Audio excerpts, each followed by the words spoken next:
2020. The time is precisely 9 a.m. This is a special meeting which we actually conduct monthly. It's a meeting of our elected officials, and I'm officially calling this meeting to order. Attending are Commissioners Duncan, Brooks, and Filios. Do we have any changes to the agenda? I hear, that's the good, the bad, and the ugly, isn't it? Okay. Oh, okay. Sam, it's the proper introduction. Uh-oh. Okay, so without any further delay, I'm going to ask Commissioner Bill Brooks to introduce Sam Wolkenhauer, the economist from the Department of Labor. Sam's presentations are always gripping. I think this is perhaps the fourth that I'm sitting through, and I always look forward. So, Bill, take it away, please. I had the pleasure to see this presentation presented by Sam at the Post Falls Chamber of Commerce meeting. And the thing that struck me most was one of the first slides or so, people started to giggle. Remember that, Sam? I do. And Sam once said, "This is not funny. It's very serious." And when we got done with the presentation, nobody was giggling. So. The floor is yours, Sam. Take it away. All right, thank you. So what I'm going to do for you today is basically walk you through a macroeconomic overview of what has happened to the country and to the state since COVID entered our collective vocabulary. And we've seen a lot of really good economic data in the last couple of months that has led to some optimism that the economy is bouncing, right back, and we're going to be right back where we were at the beginning of the year. And so what I want to emphasize is that the scale of the shock that we experienced in the months of mainly March and April was so severe that even with the good news we've had over the recent months, we're still a long way from being back to an economic normal. So what I'm trying to do is shift people's understanding of what's going on and realize that what we're facing is not a temporary glitch in the economy. What we're facing is a full-scale recession that has its own momentum at this point, independent of the virus. So I'm going to be explaining how that's happened and where we are and where we can expect to be going forward. So first, I just want to explain the scale of what happened to the United States labor market. So this graph shows you the year-over-year change in total payrolls in the United States. And one of the interesting things about COVID is that it has permanently ruined all our graphs because the scale is just so enormous. Everything looks weird now. So if you look back there at 2009, 2010, that's the housing crisis recession. And look at how small it looks compared to what has happened in recent months. So for the last 8 years or so, the United States has been creating 2 to 3 million jobs per year, pretty consistently. So that's that period where the blue line is, solidly there in the plus, and then we just went over a complete cliff. So we shed about 20 million jobs in 2 months. So in terms of the scale of job losses, this is the third largest contraction that we've ever had. First being the Great Depression, and second being demobilization from World War II. And what's important to note is that obviously in both of those circumstances it was dragged out over many years, and all of this happened in 2 months. So there's really no precedent for job losses of this scale happening this quickly. So this is for the whole United States. So let's look at what happened to Idaho. Well, these gray shaded areas are recessions. Those are periods where the United States economy was in recession. And the blue line shows you the number of unemployed people in Idaho. So you can see that we actually had some recessions where Idaho really did not suffer too badly. So we had one in the early 90s, the dot-com bubble in the early 2000s. You had a slight uptick in unemployment in Idaho, but really nothing bad. Now obviously we have the housing crisis there beginning in 2008. But the scale of what has happened to the Idaho unemployment system and what has happened to Idaho workers exceeds anything we've ever seen. So I don't know if you can tell, but there at the end you can see we get this huge spike and then it starts to drop again. So it kind of has this hooked shape. And so that's the good news we've been looking at. That's all of those Idaho workers returning to work. but we want to be aware that the scale of the crisis is so severe, we still have a long way to go to return everybody to work. So when you see a national story about how the U.S. created 5 million jobs over the summer and how that's a record for one quarter, something like that, that's a great number, and we don't want to say that it's bad to create jobs, but we want to be aware we're talking about 5 million jobs against 20 million that were lost. So we just need to be aware of the scale of the hole we're trying to climb out of, and we want to be aware that with everything that's happened, there is financial damage to the economy, there's damage to household spending and household finances that's going to create a self-sustaining recession. So even if you got a vaccine tomorrow or the virus magically disappeared, you have economic damage that has its own momentum at this point. And so that's what we want to emphasize. So let's look at what's happened to consumer spending. I broke this down into a couple of different categories. So the thick black line is total consumer spending. And for the month of July, it was still down 7% over what it was when the virus issue started back in February. Now what's interesting is that spending on goods has actually increased. And so what that reflects is everybody's trapped at home. So people are spending on home improvement. They're also spending on, let's just call it private hobbies, because we're no longer able to use shared spaces. So you buy the equipment for your hobbies and your recreation. But spending on services is still down quite a bit, and recreation, you can see, is just absolutely been pummeled. So spending on recreation was 57% lower in July than it was in February. Now that's particularly bad because July should be a high month for recreation spending because it's the height of the summer. So this is just something that we want to be aware of, that consumer finances have really been hurt, and even households that are doing fairly well financially, households that have been able to work from home, haven't lost income, they're saving because of economic uncertainty.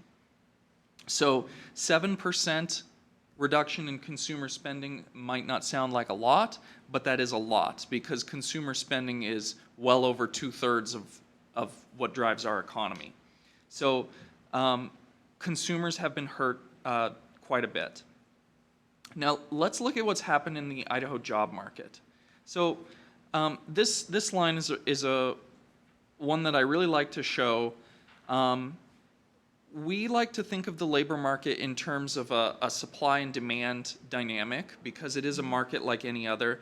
And so the way we think of it is the supply of workers is the number of unemployed people, the number of people looking for work. And the demand is represented by how many open jobs there are. So back in January and February, there were more open jobs than there were job seekers. So we had a ratio that was below 1-to-1. So that meant that there were more than enough jobs open in Idaho to absorb all our unemployed workers. Now they don't all get employed because they sometimes have barriers to employment, their skills are not a correct match, but at least we had a functioning supply-demand equilibrium, so to speak.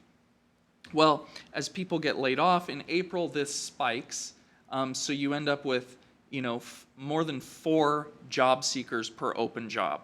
So clearly this market is not going to work. Now the economy's gotten a lot better, and this has come back down to, it's at about 2.4 unemployed people per open job. So that's better than it was.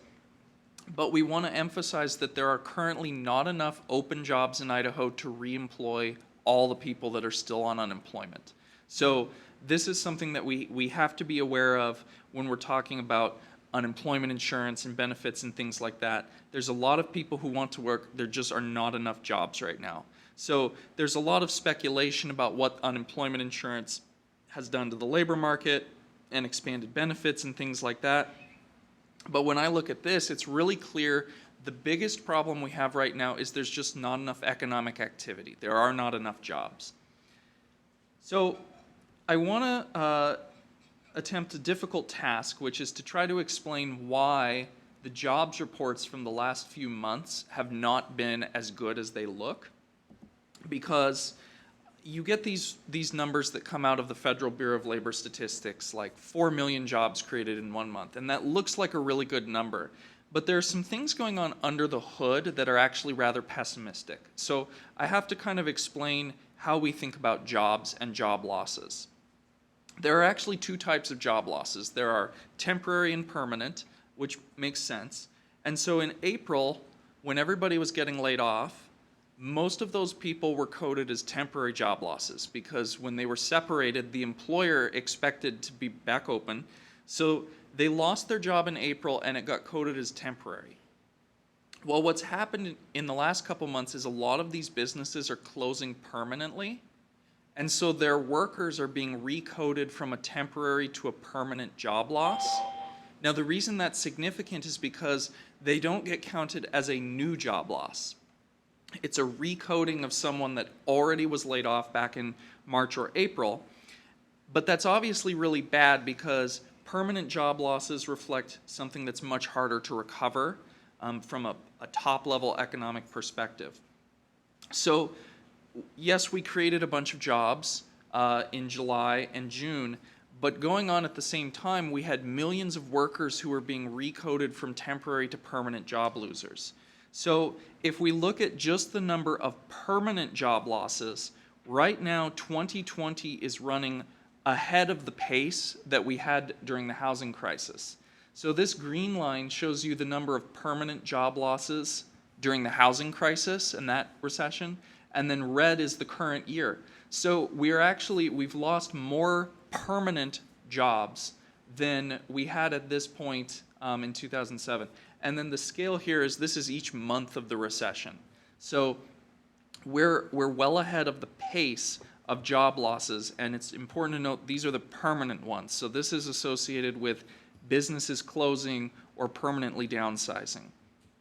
So it's great that we're getting a lot of restaurant and retail workers back to work, but we do not want to be naive about what's happened kind of under the hood to the economy and all this underlying damage. And so this is going to take a lot of time to climb out of this hole. So what we saw was that we had this big spurt of employment growth, and then it kind of ran out of steam. So there was this wave of optimism as lockdown started to lift.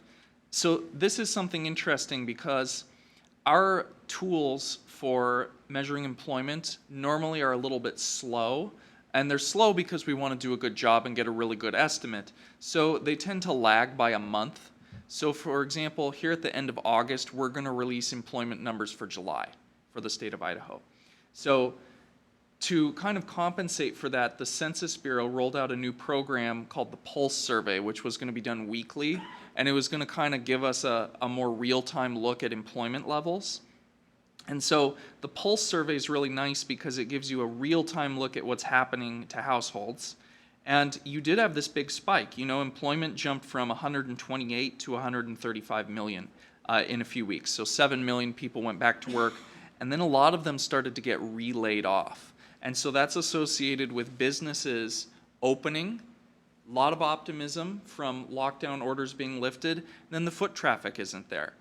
The revenue isn't there, and so they're forced to re-downsize. So we don't want to downplay good news when we see it, but we also do not want to be blindly optimistic and think that everything is just going to go back to normal, because too many people have been laid off, too many people are late on their rent, or they're paying rent with credit cards. That's something that has really spiked in the last couple of months as people are financing their rent. And so you have all this underlying economic damage, kind of financial damage to households. So right now, something like 20% of all U.S. working households are relying on some form of unemployment insurance. So this is what I call the all-in unemployment rate. And it's different than our formal unemployment rate because there are a lot of people who are able to claim some sort of UI benefit right now that would not be considered formally unemployed in a normal time, because the federal government expanded UI benefits. You had the Pandemic Assistance Fund, all of these really complicated things. You also have people, for example, that were full-time and have gone down to part-time, and so they're able to claim a benefit to make up that gap. but they're not quote-unquote unemployed because they're still working part-time. So this is a number that captures everybody claiming some sort of unemployment insurance benefit. And right now, it's about 20% of the U.S. workforce is dependent on some sort of unemployment insurance benefit. So we want to be aware that really it is federal fiscal policy that has kept the economy treading water where it is. So for Q2 of this year, wage and salary income shrank by almost 10%, and it was buoyed by transfer payments from the federal government. So total personal income remained flat because of these programs making up the gap. So that's good that households were kind of able to stay afloat, but obviously it's bad to have such a huge share of the population dependent on federal transfer payments to pay their bills. So you can see that when the economy was healthy, this number was like 2%, which is obviously a much more healthy situation economically and fiscally for the federal government.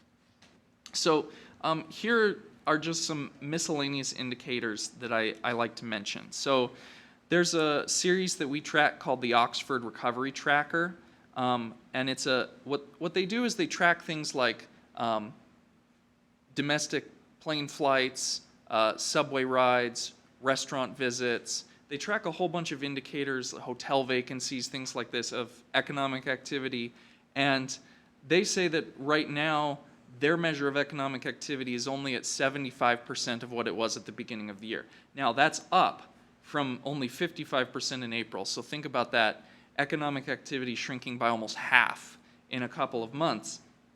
And this is what I mean by good news is good, but we have to realize how deep the pit we're climbing out of is.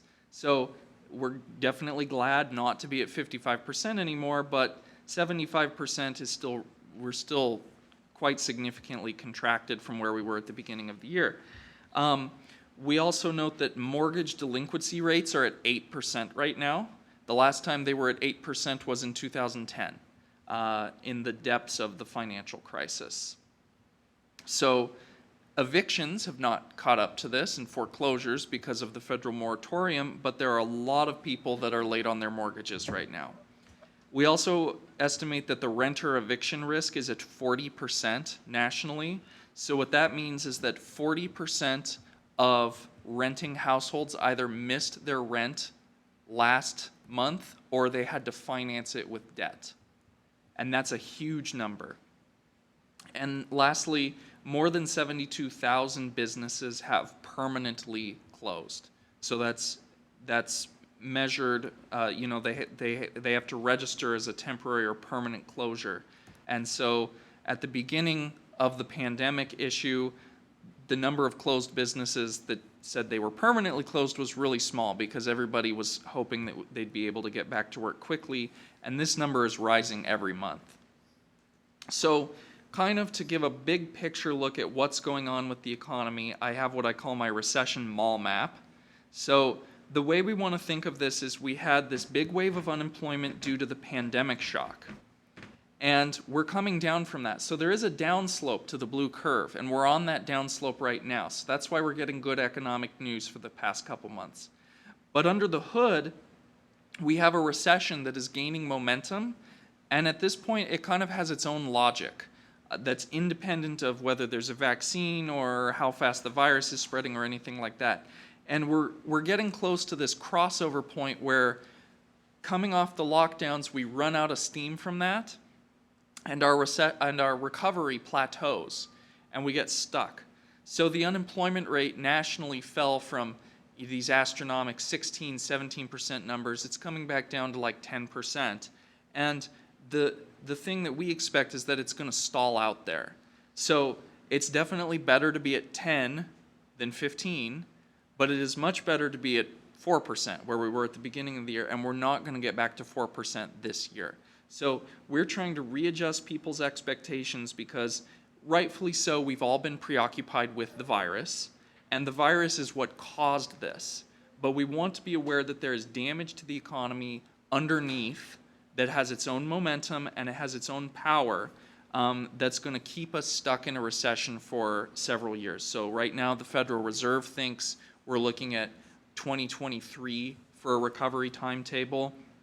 And I don't know that they're right or wrong about that number, just that this is kind of the consensus that the economic community is coming to, and we don't want people to think we're going to drop right back down to 3% unemployment in the next couple of months. So that is my very high-level overview of where we are at from a macroeconomic perspective.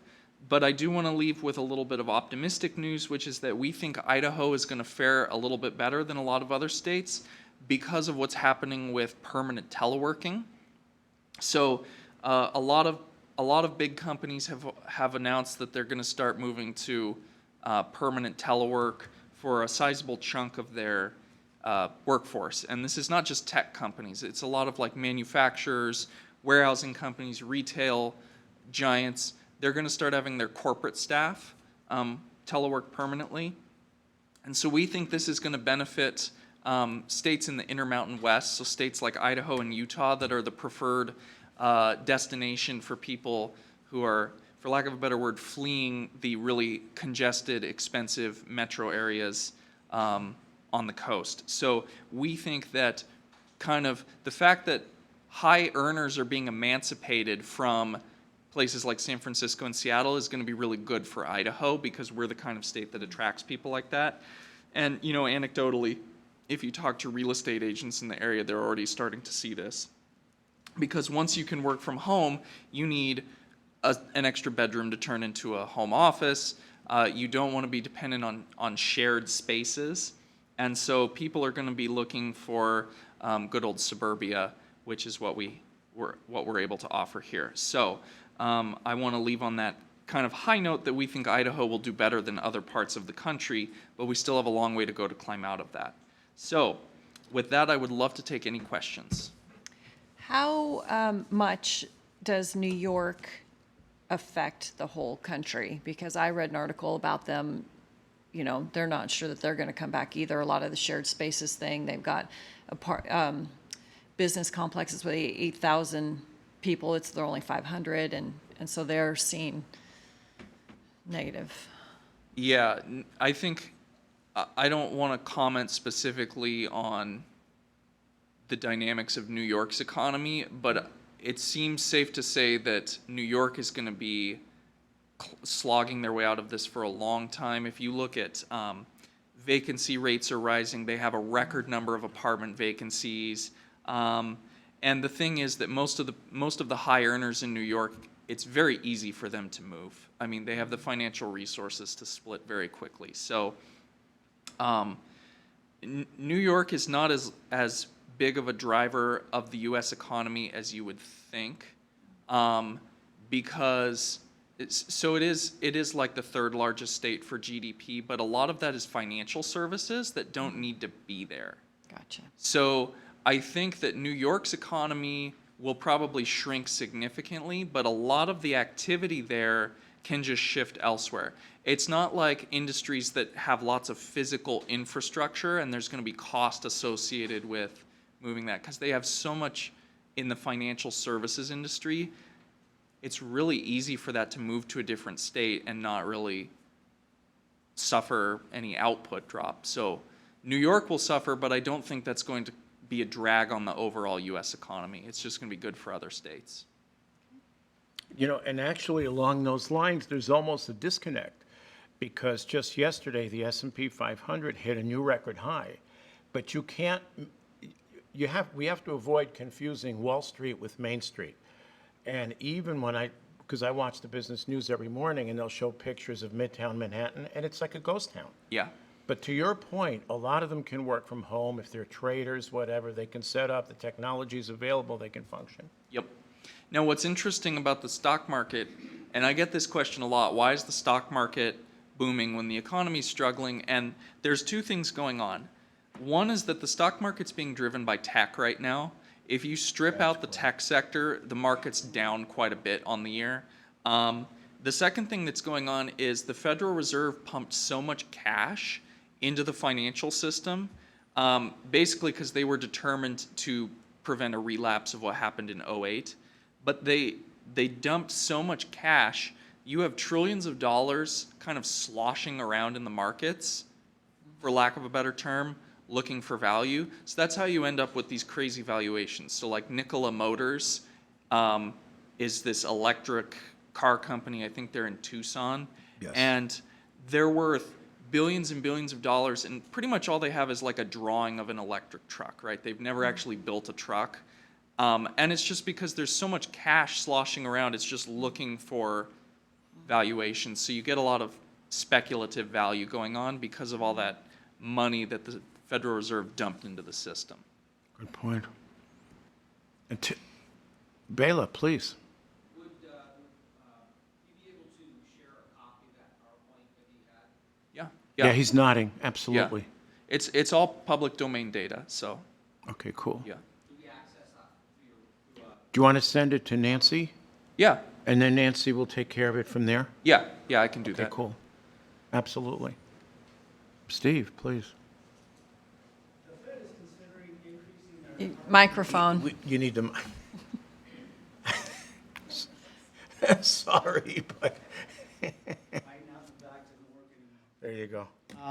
The Fed is considering raising their targeted inflation rate. Can you explain why they're doing that and any downfalls that you see? Sure, I can explain it. It's a little lengthy. So basically, so to start at the beginning, the benefit of being the United States is that everybody borrows in our currency because it's stable. So worldwide, you have tens of trillions of dollars in debt held by foreign governments, foreign corporations. So let's say you want to start a factory in Ecuador. You don't want to borrow in the Ecuadorian peso because, quite frankly, it's a bad currency. So you borrow in U.S. dollars because it's stable and you can, accurately plan for your debt burden. So you borrow in U.S. dollars. Well, then coronavirus comes and the economy starts to slow down. You have to have U.S. dollars or you'll default because you can't pay it with the currency of whatever country you operate in. So what that means, bottom line, when there's a global recession, everybody in the world wants U.S. dollars because they need our money to service their own debts. So that gives the United States kind of a cheat code to print lots and lots of money that other countries could not do because everybody needs our money to pay their own debts. And so we kind of have a get out of inflation free card, for lack of a better word. And it has to do with the fact that we're the main denomination of lending worldwide. So what ended up happening was back in April and March, when the economy was spiraling out of control, the Federal Reserve printed like $5 trillion, and the inflation rate actually went down because everybody was hoarding our currency. So the Federal Reserve ends up with this problem where they're doing things that theoretically should create inflation, like dropping interest rates to zero, printing cash, etc. They're doing all these things, and the rate of inflation is actually going down because everybody's hoarding dollars instead of spending them. So you actually have a lot of corporations and foreign governments that are hoarding, they're literally hoarding US dollars in their bank accounts because they're worried about defaulting on their loans when the economy slows down. So the Federal Reserve is going to raise their inflation target because you actually want a little bit of inflation. You want like 1% to 2% inflation. And that might sound weird. Why do you want inflation? The reason you want it is because there's an expectation that there will be inflation behind a lot of the financial transactions. They count on it. So if there's no inflation, it really disrupts a lot of the financial calculus. So that's basically why they're doing it, is because our status as the Federal Reserve, or the global reserve currency, it sounds weird, but the answer is we kind of can do something that no one else can do because we're America, which is cool. I mean, no one else can do that. And do you expect that to be a actual policy change at the Fed in the near future? And if so, are they going to come out with a targeted new inflation rate of 3 or 4? Everybody on the line, if you can mute yourself until you're ready to talk, please. What they will probably do, if I had to guess, is they'll do something along the lines of announce that they're going to continue printing and easing money until they hit their inflation target, or until they're over a certain inflation level. But it won't be an actually published new target rate above 2%? I doubt they would go above 2%. I think their goal is to hit 2%, but they don't want to go over on the inflation rate. Thank you. Unless they're going to try something super experimental, in which case, I guess we just watch what happens. Precisely. Yeah. Any other questions for Sam? Bill, Leslie? None? Thank you very much. Thank you. Thank you for having me. You're very welcome. Great job. I think you deserve a round of Thank applause. I really do. You know? And just forward the presentation to Nancy, and Yeah. we'll make sure it's distributed. Absolutely. Thanks so much, Sam. Thanks. Okay, second item, impact of COVID-19 infections on county services. Our prosecutor, Barry McHugh, take it away, sir.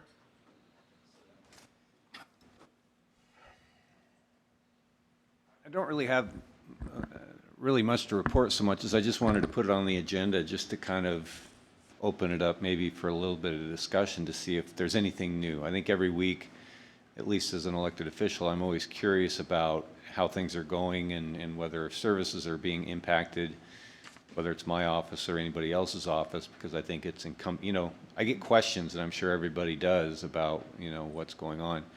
I guess all I can report is we're still planning for jury trials September 14th. The jury selection facility has been moved from the Schuler Auditorium out to Building 1, is that right? Out the fairgrounds. So the district court is making adjustments, and it's still our intention to be prepared to go on that date. I'm sure it will be contingent on, continuing numbers as the Supreme Court evaluates how significant the issue with COVID continues to be. So anyway, that's all I have. I just, when I hear about people being impacted by COVID, whether it's my office or anybody else's, I just like to kind of have a handle on that. So that's why I put it on the agenda. Okay. Yeah, go ahead. I haven't had any reports in the last week, really, of any new cases countywide, so for county employees. So whether that's good or bad, I don't know at this point. But Does any other elected official or department head want to comment regarding your experience with COVID lately? Sheriff Wolfinger, please. Obviously, we've been impacted pretty seriously at the sheriff's office. We're continuing to do driver's license via appointments only, and encouraging people to do online. Interestingly enough, we were on a call last week or the week before with the Department of Transportation on driver's license issues. And even though our volume through the door has decreased based on the appointments only, our overall volume has increased significantly, because people are actually taking advantage of the online opportunities, and which might be a good thing in the long run, because it'll reduce the lines in driver's license when people realize that I can go get my renewal online just a lot easier than I can get it at the driver's license office. Obviously, the jail is impacted, not only employees but also contract employees we've had have tested positive, as well as inmates, and so our medical staff at the jail has knocked it out of the park. They have just been rock stars, taking care of everything they can, employees and inmates as well. We only have a couple of people who are symptomatic, and we're starting to see that we've turned the tide, we think, at this point. Those that were originally diagnosed have now been non-symptomatic for more than 10 days, and so that's a good thing. So we're starting to see those numbers decrease. The state started taking inmates out of our jail last week, and we fight with them daily to take more inmates out of our jail. I think we have 84 state inmates today. 84? 84. Normally, we try to keep that under 30, and so that's. But they're in the same boat. They've got positives in the prison system, and they're being very cautious about who they take out of the county jails. They did just sign a contract yesterday with Civic Corps, was also known as something Corrections of America, in Arizona to house another, I think it was 1,500 inmates in Arizona. That will help because one of their biggest complaints was they didn't have room. They do have 600 inmates in Texas right now, but that contract ends the end of August. And so we anticipate those 600 will get immediately moved to Arizona, but it'll still leave 900 beds basically open. So we hope to see some reduction in those numbers. Part of what our medical staff has done, and like I said, they've been knocking it out of the park, they've gone through and they've tested everybody in the jail, every inmate, except for the few who refuse to be tested, which that's their option. But now we have a list of those who are negative or who were positive and that time period has expired after they've been positive, so the state has no excuse not to take them, which will be a big help for Oh, us. okay. So the state will not take anyone tested positive? Correct, until that time period expires. So it's been a challenge for us. It's been a challenge for staffing. And certainly, we thought we did pretty good with personal protective equipment beforehand, but we're much better at it now. And so it's a daily struggle. Okay, thank you. Clerk Brannon, please. Thank you, Chairman Filios.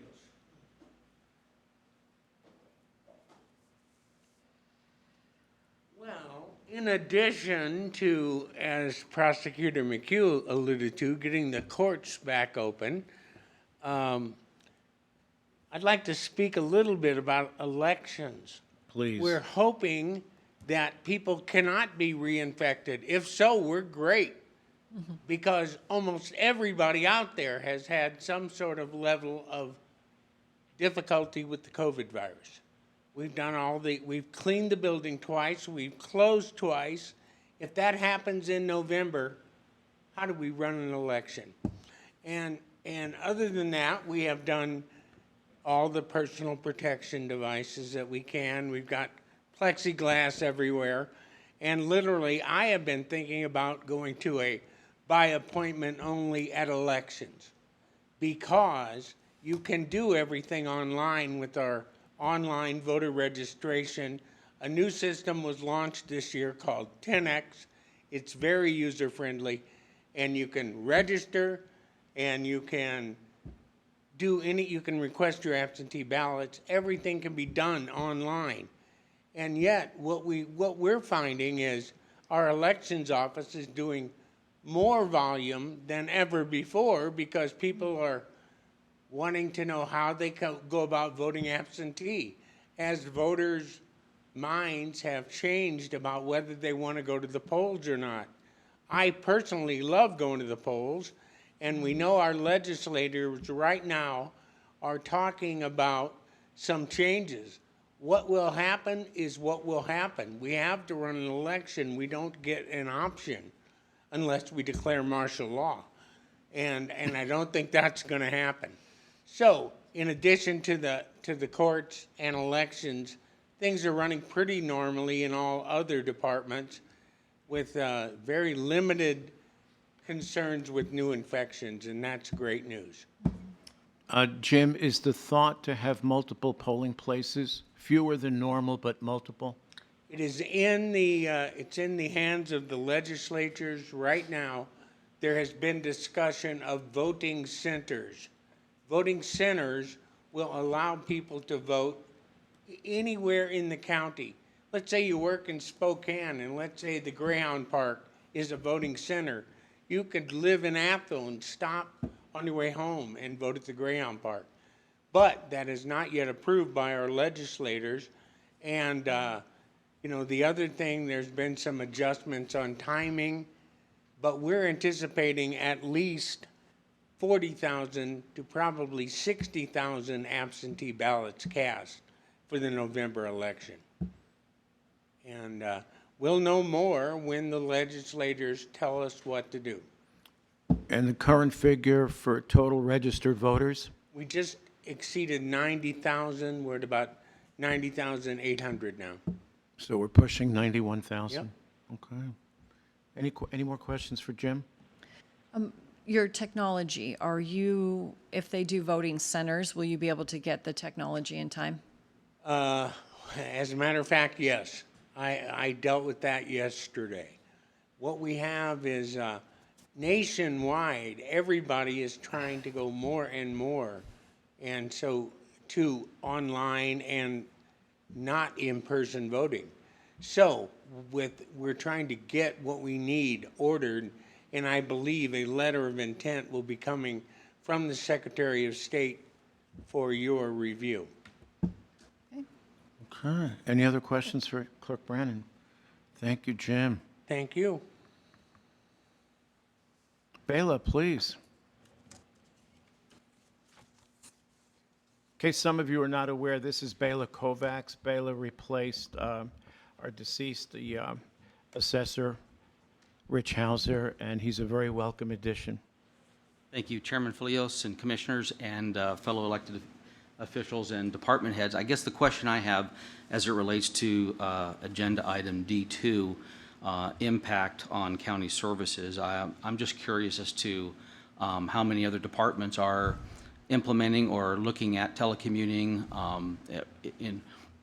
at what stages are they in implementing telecommuting, and just maybe open it up for discussion on shared ideas and best practices. It's kind of a new paradigm. It's something that we have been experimenting with a little bit, but I'm certainly open to learn what other departments are doing and best practices. Okay. And I know that we passed a policy, We did. through HR, but Barry's probably has the most highest percentage at home of everyone.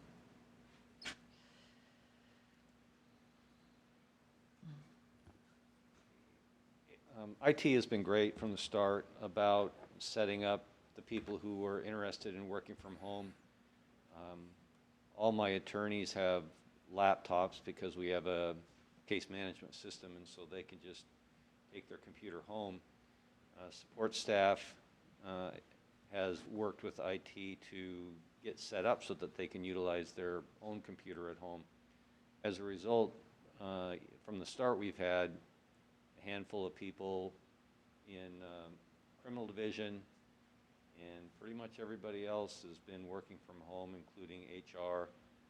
HR's back, at least somebody's there one day a week in the office, juvenile diversion, and I'm not really pushing people to come back. When trials start, I'm counting on, my staff knowing what it is that they need to do to make sure that we're running effectively, including coming back to the office. So I'm not planning to change anything until things, I guess, calm down or the need arises, demonstrates that either people are struggling with the workload that they have to take care of, or tasks that need to be done in person require them to be in the office. And I'm blessed with a really good staff, so I have a lot of trust in their professionalism in making that evaluation. So that's where we're at. Thank you. Anyone else? Yeah. Sheriff Wolfinger, please. We have our administrative staff on staggered schedules and working from home, so just to minimize the amount of people in the office as much as possible. They're doing a bang-up job. Our IT people have been awesome about getting them set up that way, and either home computers or laptops from the office, so that's worked out well. Unfortunately, the vast majority of our people can't work from home, and so they're boots on the ground, and so but it has worked out well for our administrative staff at this point. And we'll continue to monitor that. We're going to look at it again after Labor Day and see where we're at as a community, and then make some decisions then. Okay, thank you. I just have a comment. I'm glad Sheriff Wolfinger's staff is not working from home. Yeah. You don't like remote apprehensions, do you? No, I do not. Okay. I'll just make a couple of comments regarding, we three, the BOCC, have approximately 15 departments that work for us. And each of us sort of acts as liaison to, our respective departments. I'll speak to public defender, much like Prosecutor McHugh's situation. You know, some of them are working from home. As they need to, they come in for appointments, especially as they need to meet with their clients, so to speak, at the jail. Insofar as community development is concerned, and I see that Director Callahan is here, they're operating strictly by appointment. So people seeking permits, builders, whatever the situation is, they make appointments beforehand, and we schedule those and service them as best we can. Speaking of permits, they're up about 30% year over year. So we've got folks working from home and still accommodating the growth that has presented itself. So that's pretty much it for us. Leslie, did you want to comment? Bill? We, one of the organizations that I liaison with is veterans. And they're doing a phenomenal job. We have 16,000 plus veterans in Kootenai County. And you figure that plus their spouses, so 32,000 people. And they're working with 2 people, primary and an assistant. And they're doing a great job of by appointments and taking care of these people because deaths and disability doesn't take a time out for the virus. So they're working like mad, but they're keeping up. Okay. So anyone else? Okay, then, so let's move on to the third item on our agenda, and that's bonuses for fiscal year 2020 and a potential action item. Leslie? So I brought this program or this idea forward a few months ago, or at least it started in my mind a few months ago. It might not have made it out of my mouth until maybe a month and a half ago or so. But a couple things have changed. So I've been in touch with legal, and some of the criteria, or most of the criteria, they don't feel that it is objective enough. They feel like it's too subjective.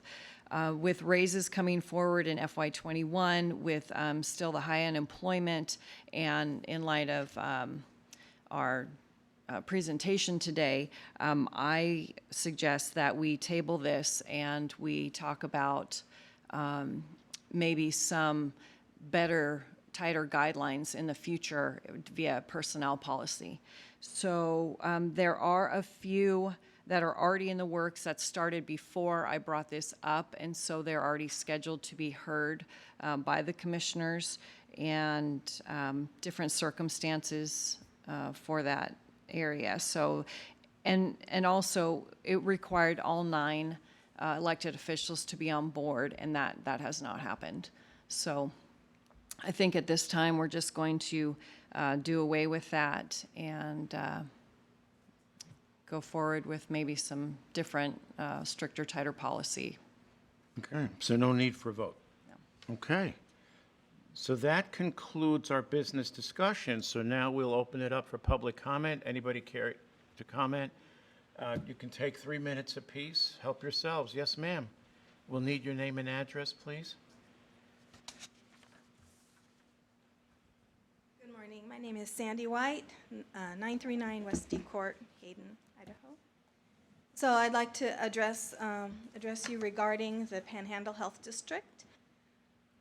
They passed the order regarding face coverings on July 23rd, so that's coming up on a month. Panhandle Health is mostly unelected officials from 5 different counties, and they've made this face covering mandate. So my first question to you is, were both Jay Nelson and Dr. McClandress selected by the Board of Commissioners? The answer would be yes, but it would be the Board of Commissioners of the 5 northern counties, yes. Okay. Simple majority vote. Right, Okay. but not this Not particular the present board. Right. So who selected Jay Nelson? So that would have been the 2018 board. Okay. So whoever was on But that. that was And this I board. was a member of that board. Okay. And that would have been Mark Eberline, Bob Bingham, and me. Okay, and then Dr. McClandress? That would have been 2016, so I think That's that would have before been, any of us. yeah. I saw the appointment for that, and No, it no, looked no. like wait, you were no. on that. Okay, Jay Nelson's reappointment is due June of 2021. So she was reappointed, I think, in was it 17? 2016, so we got that backwards. Okay, so we got it backwards. So Yeah. that's before any of our time. Yeah, Dr. McClandris is up in 2023. so which he was means- 2018. So he would have been 2018, and I was part of that board. Okay. Okay, thank Yeah. you. So I was just wondering, what's being done to replace them with elected officials? At the present time, we have not taken this up. And one of the reasons we haven't taken it up is that shortly after their decision was made, the White House COVID Task Force came out and cited specifically 3 counties, Ada, Canyon, and Kootenai, and said, you need to pass a mask mandate. Of course, we'd already done it at that point, or Panhandle Health had. So at this point, and, there are 3 of us here, so I can only speak for myself. I'm not planning to address it until the next one comes up for reappointment, which would be next June. Okay, so another question is, when does the mandate end, the mask mandate? Actually, it's a face covering mandate, Right. not mask. I don't, We didn't do it. We don't know. I don't know. Okay, That's- because I don't see a meeting on the agenda for We- Panhandle we Health. We didn't mandate this. Okay. Okay, so. But see, they're unelected officials, and so you guys are the next step up of people that we can, talk I want to to. make something clear. Yeah. People have called me and said, well, why don't you just replace those people? Well, 5 counties, right, make up Panhandle Health. Mm-hmm. They each have 3 commissioners, okay? In order to replace a commissioner, you need 8 people, 5 times 3, 15, so you need 8 commissioners to agree. And they said, why don't you go out and work on that? Yeah. Well, I have a lot more important things to do here in Kootenai County than be chasing around other politicians trying to get them to do something. I don't like it that they only included Kootenai County. I don't like it at all. Thank goodness we have a sheriff who knows what to enforce and what to, and I think we have a guy Yeah. who's going to be sheriff, same thing. Right. So it's not something that's going to impact the Yeah. people of Kootenai County. Well, you see our dilemma, if you guys have a hard time dealing with this mandate and this bureaucracy, us as the people with no election or no voter voice have an even harder time to even get in contact with these people. I noticed you're not wearing a mask. Yeah, Did anybody arrest you or cite you or ticket you on the way in here? no, but if, Okay. but No. we are technically lawbreakers, and I'm a law-abiding citizen. So am So, yeah. Okay. Go right So, ahead. but even worse than this, I believe, is the contact tracing that's coming up. They're ramping it up. They say, Panhandle Health says they are behind in the contact tracing. And so masking is one thing, but contact tracing, which involves surveillance and detective work under an unelected board, to me is even more to be feared. So I would like to know how we can address the Panhandle Health and the fact that they are not elected people that we have any kind of control over, and yet they're going to be doing more Okay. invasive things. I cannot comment on the contact tracing, because we really haven't heard that much about it, except what exists on a national level. As far as unelecteds, we do have that option. We can have an elected or an unelected on the board, can be appointed. And there are arguments both ways. One of the advantages to an elected is you can unelect, or you can recall. Good luck with that, but you could, okay? One of the disadvantages is we start to politicize the process. I'm not a medical professional, actually none of us is. And so what happens is when we're in a position, whether it be us or a county commissioner from any other county, they're making a decision about something that they have limited or no knowledge about. Whereas now we have people making those decisions who have the medical credentials. Now, as far as a physician is concerned, that's a position at large. So state law says that has to be a medical doctor, which obviously Dr. McClandris is. So if he were to be replaced, it would have to be another medical doctor. Unlikely that that individual would be elected.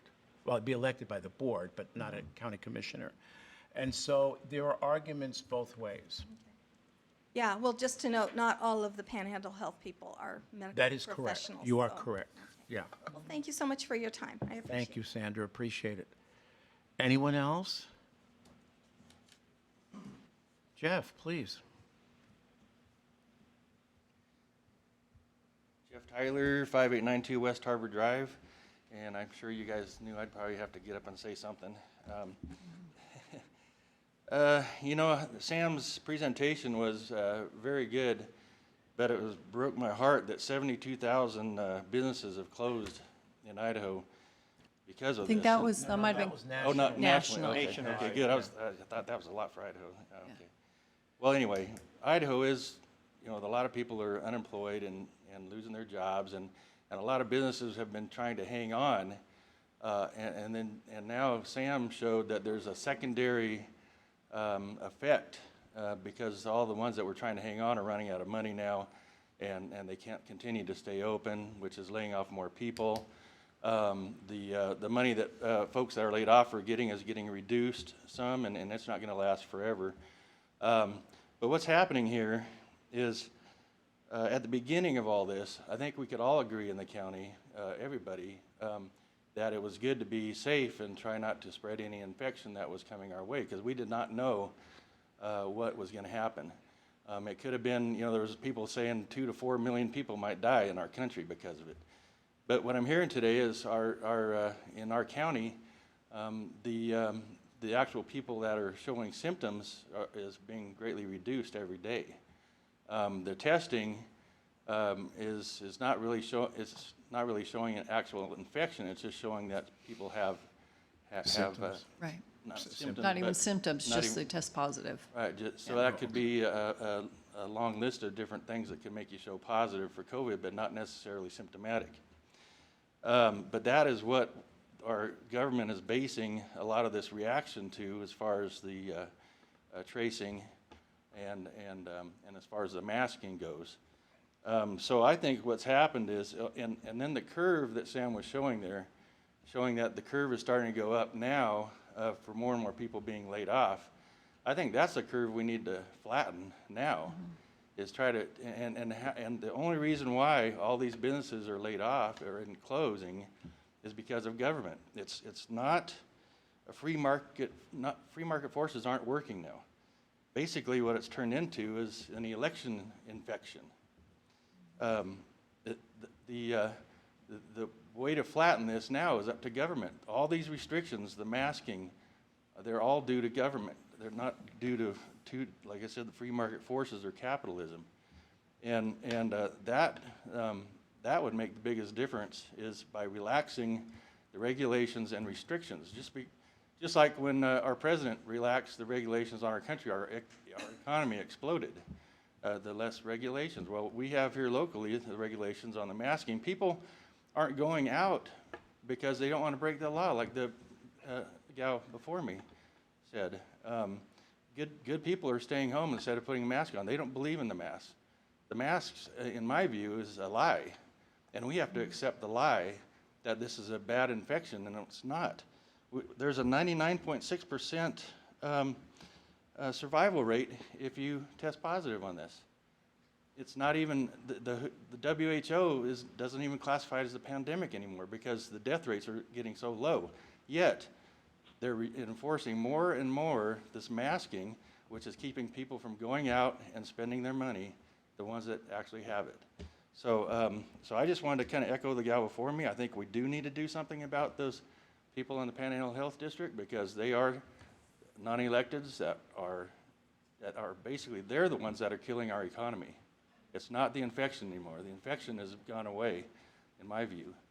So I would hope that you would consider doing something proactively with the Panhandle Health District. Thank you.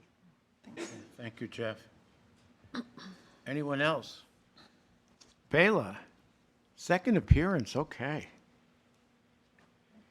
Chairman Filios and Commissioners, I would like to just make an observation in reading, and this is in response to a perception I think that some people may have, that by going out in public and not wearing a mask, you're a lawbreaker. I did read the Panhandle Health order or mandate. And I read, and I didn't just read it recently, it's been since it was issued. But if I recall correctly, the language is a conditional statement. If you cannot observe social distancing, wear a mask. That is correct. And so I guess my only comment is, I don't necessarily view people out in the public who are not wearing masks as lawbreakers. I think that's a perception that I don't think we want to perpetuate. I believe that we can observe social distancing and therefore not necessarily wear a mask. But should this room be filled, standing room only, I certainly would be wearing a mask. Thank you. Before we leave the topic, Sheriff Wolfinger, Under Sheriff Matos, would you care to comment? Since this does touch on enforcement/education? Well, I think the first step of enforcement is education. And we haven't taken any enforcement, what most people would think of as enforcement actions on the mask mandate. Yeah. Oh, I'm sorry. There you go. Okay, that's better. Well, I've never been too tall for the mic before, so I said, we think the first step in enforcement is education, and we have not taken any citations or arrests or anything like that on the mask mandate.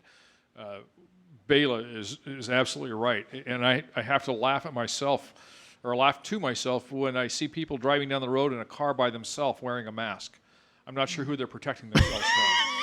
It must be the air conditioning this week. It's because it's obviously it doesn't need to be done. There are caveats as to when you need to be wearing a mask. And yeah, I wear a mask, but I'm also exposed to a lot of employees that are exposed to a lot of people, and I'm trying to be as cautious as possible. I think that we know that the deaths in Kootenai County have all been over the age of 60, and most of them over the age of 70. And that, I have elderly in-laws, and I interact with them, so I want to make sure I protect them. And I think that's we have to look beyond ourselves, is that who else are we protecting? Yeah, maybe I'm not symptomatic, but I might have it. And but I'm doing everything I can to prevent that. And so I think that's the biggest thing. I don't know if Dan wants to add anything. No, and I think this almost goes, and this harkens back to Ms. Sandra White's earlier point about enforcement. Even with regard to the situation on our waterways, and I have to commend the Marine deputies for doing the great job they have. We met with a group of people last week, about 40 people who, for the most part, reside on the river. And the approach that the deputies have taken was not to go out with a heavy hand, but to simply educate people who don't know that they need to maintain a certain distance from shore. And this is really safety. And they're taking that approach, except where they have something that's egregious, like a DUI kind of a thing. Right. And so I have to commend you guys for taking that approach versus coming down, be it masks, be it, the traffic on the waterways with a heavy hand. So thank you. Well, and I know we took a little heat early on in, I guess, April about some young people that did get some citations for violation of the group meeting, whatnot. But that group, you have to understand, was a group of underage partiers that we had dealt with over and over and over again. And finally, the deputies got fed up with having to chase them out of every spot. And so, we can write them tickets for MIP, and that's great. So they wrote them for the violation of that order as well. And I understand that one of them actually went in and pled guilty here not too long ago. So that's the only citations we've done is people who absolutely, and that was the only group, absolutely refused to comply with any of the orders. And so I think, we can educate, but there's a point in time where you have to actually take some sort of an affirmative action. Thank you. Thank you. Anyone else? Okay, that concludes our meeting. 10:04, meeting is adjourned. Thank you, everyone, very much.